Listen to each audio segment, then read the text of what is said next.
Children whose parents read to them 5 books a day start kindergarten, nursery, or whatever you call it, having heard more than 1 million more words than children whose parents don't read with them at all. Children who are never read to will have heard 4,662 words according to this study. If they're read to 1 or 2 times a week, they'll have heard 63,000 words. If they're read to 3 to 5 times a week, they'll have heard 169,000 words. And if they're read to daily, they'll have heard nearly 300,000 words. But if they have been read 5 books a day, then they'll have heard a huge 1,483,300 words by the age of 5. Hi, welcome back to my channel. My name is Gemma and I have a 2-year-old son called Oscar. And in today's video, I'm talking all about how we can raise our children to be readers, how we can get them to love reading, and how it can really support them in their adult life. The time we spend now reading to our children has a huge impact on their abilities in later life. I am really passionate about reading, as I hope comes across in this video, and I've been working on doing this video for a very long time. I wanted to create quite an extensive list of ways to encourage your children to read, because I always get messages from you guys asking, how do you get your children to read? How do you get them to want to read? And there is so many ways that we can implement to get our children actually interested and wanting to choose reading over different activities. So in this video, I think I've come up with around 30 different ways that you can implement to really encourage your children to read. What I don't want this to be is a forced activity. I think any of us know that when we're forced to do something, it takes the enjoyment out of it. But I feel like with this list, it's implementing daily routines and different things that will actually encourage your children to want to read independently. So why is reading so important? Well, day to day, your child is going to pick up loads of words through conversations with you and other people in their family and those people that they meet. They're definitely going to hear lots of words. But in books and stories, they're going to hear so much more varied vocabulary that we don't necessarily use in our everyday language. For example, we rarely see penguins on our day-to-day life. But in a storybook, a penguin could appear, and we can use that language to understand about cold weather, Antarctica, maps, fish, whatever it might be that associates with that one animal. So reading really does develop a wider vocabulary. Prior to being a YouTuber and stay-at-home mum, I was a teacher trainer, and I was head of English. And reading was really my passion, because without reading, nothing else comes along. You can't expect a child to write creatively when they don't have the language in order to do it. And it all stems from reading. So reading is really our foundation, and it's something that we can do really easily from birth with our children. Now, I will say that most children won't necessarily become interested in stories until over the age of 1. But it doesn't mean that you can't read to your newborn. It doesn't mean that you can't read to your under 1. It doesn't mean that you can't just sit there and show them stories and look at pictures. But I feel like their real interest in reading will definitely come after 1. So if you have a younger child and you're worried that they're not interested, just keep on. Keep reading those stories, keep visiting the library, and keep doing some of these activities that I'm going to mention in this video, and it will come in time. So number 1 is probably the most obvious thing you can do, and that is to read every day. If you're someone that has a really busy schedule, then schedule it in like any other kind of activity, time for reading. Choose the easy wins. So if they're still napping, a story before nap time, or 2 stories before nap time, and obviously bedtime stories. You're already at 2, possibly more stories a day. And then you can find other times when it might be suitable in your daily routine to enjoy stories every day. The next thing you need to do is read in front of your child. Let them know that reading is a part of your life and that you enjoy doing it. We're all probably reading a lot on our phones, and to children that isn't reading, they don't understand that you are reading. So if you are reading something on your phone or on your Kindle that looks different to how they read, tell them that you're reading. Tell them that you're reading something that's really interesting, or mention what you're talking about. But definitely try to read real books in front of them. Read the newspaper, read a magazine, and show them that you enjoy reading as well. The next thing might seem obvious, but I actually don't think it is, and it's to keep the books accessible to your child. Have them at a low level, don't overwhelm them with too many, but have them down low where they can access them. It frustrates me every time I go to the library and they've got stacks and stacks of picture books way above where a child can reach. So they're only able to access those books when an adult comes along and helps them. That top line of the library is never used by children. They can't reach it. It is so important to bring the books down to your child's level so that they are able to access them independently. The next thing you can do is to limit screen time or not have it at all. I know this is a controversial topic and a lot of people use screen time for various different reasons. But if you're allowing your child to choose screen time over other things, it's the easy option for them. It's the easy way to be entertained. It's completely passive. They just sit in front of it. But if you limit screen time or avoid it completely, then your child is more likely to choose books for entertainment. The next thing I'm going to show you is actually a product, and this product turns any of your regular books into audiobooks. So I have turned one of Oscar's favourite books, Max, into an audiobook simply by attaching a few stickers to the back cover, or you could do it to the front cover, and then inside attaching a sticker to each piece of text. So this amazing product is called the Chameleon Reader, and Chameleon Reader are actually sponsoring this video. They contacted me about a month ago asking if I'd like to trial the product, and to be honest, I get contacted quite a bit now with companies asking me to trial their products, and quite a few times I look at their product and think, that's not really in keeping with what I'm doing in my parenting. But this product was the first one for a long time that's come along, and I actually was excited about it, and I could see the opportunity that it would have for me and for my viewers. So the Chameleon Reader essentially works using a pen, and the pen is very simple to use for you as an adult to turn the books into audiobooks, and also for the child to use. These very simple stickers on the back allow your child to play the entire story in one go, and also to choose the language or who reads it to them. Now, I am not a multilingual or bilingual family, unfortunately, but I do have relatives that live far away that Oscar doesn't get to see very often, including my mum and dad.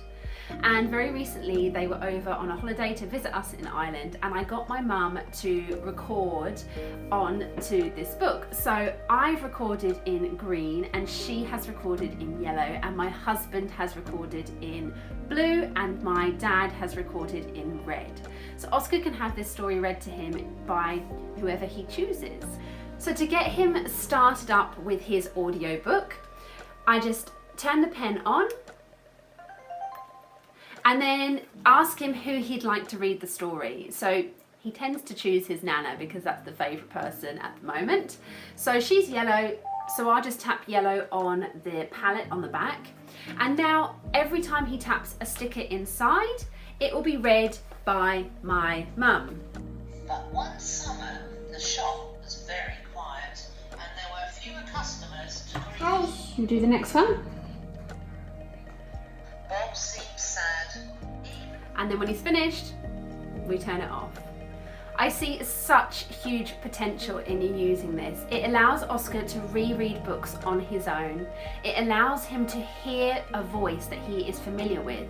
I find so often with audiobooks, they're read in maybe a different accent, or maybe with somebody whose English isn't their first language, and so he's not hearing a fluent English speaker. So this allows you to record your audiobooks in your own voice and have it in your own choice of stories. The process was really simple to record.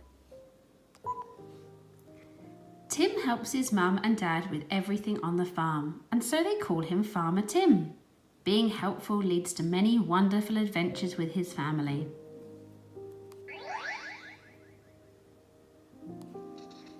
Tim helps his mum and dad with everything on the farm, and and so they called him Farmer Tim. All the details of how you can get yourself one of these Chameleon Readers are going to be down in the description box, but I really do recommend it, especially if you're a multilingual family, and especially if you want your child to have that independent reading, but to have the structure of hearing your voice or familiar voices when they're having audio stories. Next thing that you can do is have a library routine, making sure that you go weekly or fortnightly, and so that your child has something to look forward to, that you know that you're going to get a fresh load of books coming into the house. And actually Oscar now asks, whenever we go near the library, if we're driving past, he always says library books. He's excited about going in there and choosing books. Something else you can do that you might not have thought of is rotating your books. So not having all of your books out at the same time means that your child has the opportunity to have it refreshed every now and again, so new books come out. When I say new, it means books that have gone away for a while and come back and seem new. So you're not constantly having to get new books, but by rotating them, having some out for a couple of weeks and then putting them away and having different ones out, your child gets that newfound energy for the books that you already have. If you don't have a great big stash of books to do a rotation, do a book swap with a group of friends. Together you probably have a load of books, so you could rotate amongst yourselves. Take 10 books, put them out for a couple of weeks, and then hand them to a friend who then has those 10 books. It's a great way to refresh your child's energy in reading. If you're really struggling to get your child interested in stories, I really recommend books based in reality. This means that you don't have talking cars or talking animals or animals that are behaving like humans, but it's humans behaving like humans and machinery behaving like machinery, etc. This allows your child to connect books with their own life. So they're able to make that connection and feel that they understand the story. In the Montessori method, they really steer away from fantasy and books based in fantasy because it is confusing for children, and I've noticed that myself.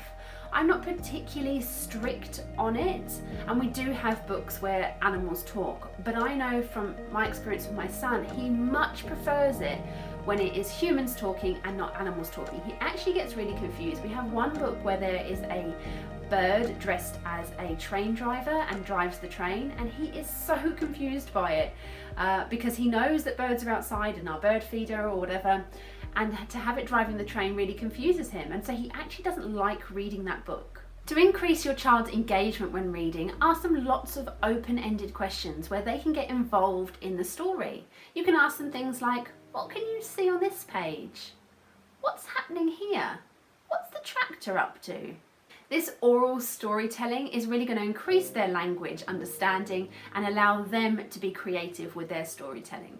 The next thing you can do is try to choose stories that link to your child's interests. So Oscar is tractor obsessed, so a lot of our stories focus on farms and we build on that. So I will often choose stories that might have a tractor involved but also has more of a storyline, and then also books that focus more on the factual information around farms. So he gets a variety of texts but all based within his same interest. The next thing that is really lovely to do is have a cozy space where you read with your child, that your child knows that if they go and sit there that you'll come and read with them. Ours is our sofa. It's nothing special, it's not Instagrammable, it is literally a corner of our sofa where the cushions are pushed up and Oscar will go and sit there, and now he says Cuddles story and goes and sits there wanting to have a story read. So alongside having that cozy space inside your house to read, take books with you when you go out. Take them on car journeys and plane journeys. Take them when you know you're going to have to be waiting in a waiting room or going on a picnic or going to the beach, and you know that your child might want some quiet downtime in a very busy day. Read in your daily life. Show your child that reading is part of what we do as adults. We do it so innately that sometimes we forget that we're reading, but really try to slow down and point out to your child that you are reading things. When you go into the bakery to order your coffee, show your child that you're reading the menu. What shall I have? I'm going to need to read the chalkboard and see what's on offer. Something that is a really good idea is to build your home library. Now this doesn't need to be expensive. There's lots of ways you can do this really cheaply. The first first is ask for books as gifts. So whenever somebody asks you what to get your child for birthday or whatever it might be, ask them for books. Ask them for their favourite book as a child. It always creates a lovely home library when you do this. Also go to charity shops and check out your local library. Most libraries have biannual sales of their old books to get rid of the old stock, and so they've got space for their new stock. It's something that I didn't know occurred, but check out your local library, ask questions, and also you can find ex-library books on Amazon. Something that I feel was the key to Oscar's love of reading was getting other people to read to him. So we would always have books with us, and when we went around people's houses, I would get the books out and I'd really encourage other people to read with Oscar, and it was my mum who really ignited his passion for reading. I had been reading with him for months on end and it was coming, but it was the point where my mum started reading to him on a trip to Dubai that he really got a passion for it. Just having a different voice, someone different reading to them, really sparks their interest. And if you don't have people around you that can read to your child, try and find some local story times. Lots of bookshops do this, or libraries do this, where they will read stories to children. Oral storytelling is a great pre-reader.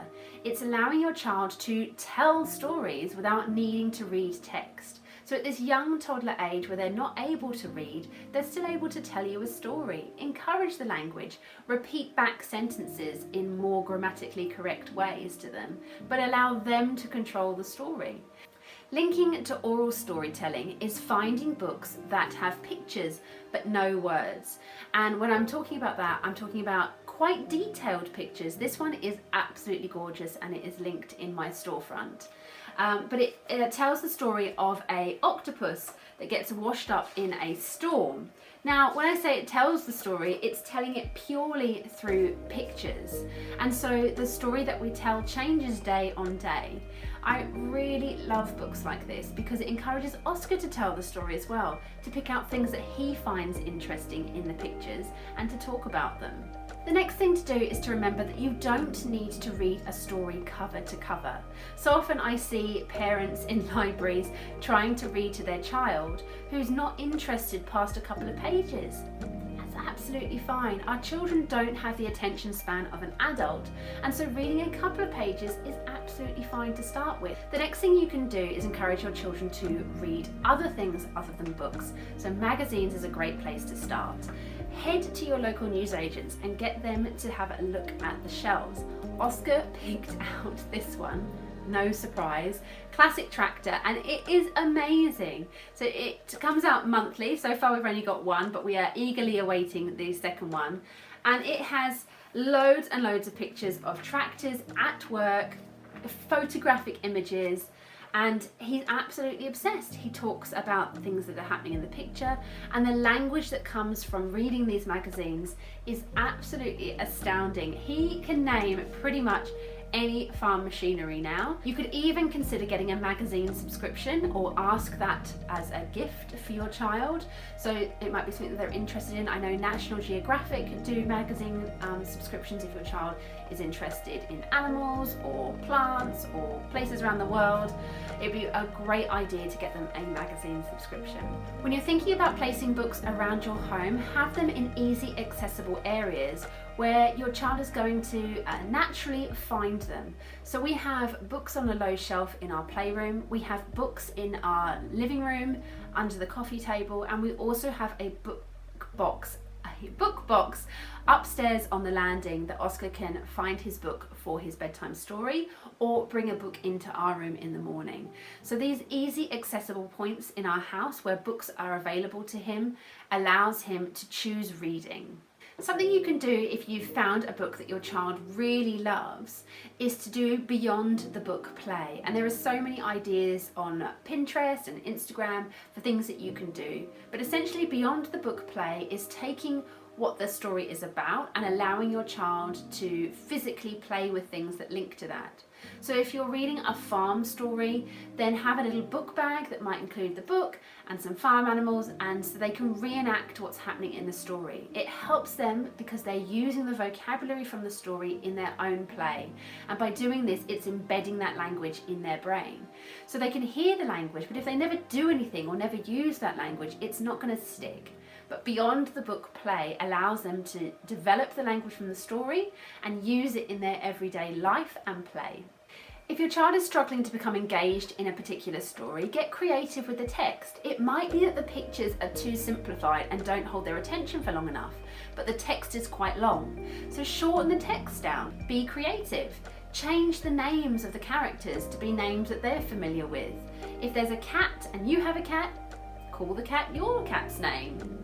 Something you can do if you have very young children and even toddlers is to create homemade books using photographs from your own life and stories that you have created. I find this wonderful, especially if you've got older relatives who are great at storytelling. You can create that homemade physical book about stories that they tell. I really hope this video has been useful and given you some ideas to inject more storytelling and reading into your daily life. Again, thank you to Chameleon Reader for sponsoring this video, and I'll put down all the links to the products below, and I'll also link all the books I've mentioned, and you can head over to my storefront to look at all the books that I recommend. And I will see you again really soon. Thanks for watching. Bye guys.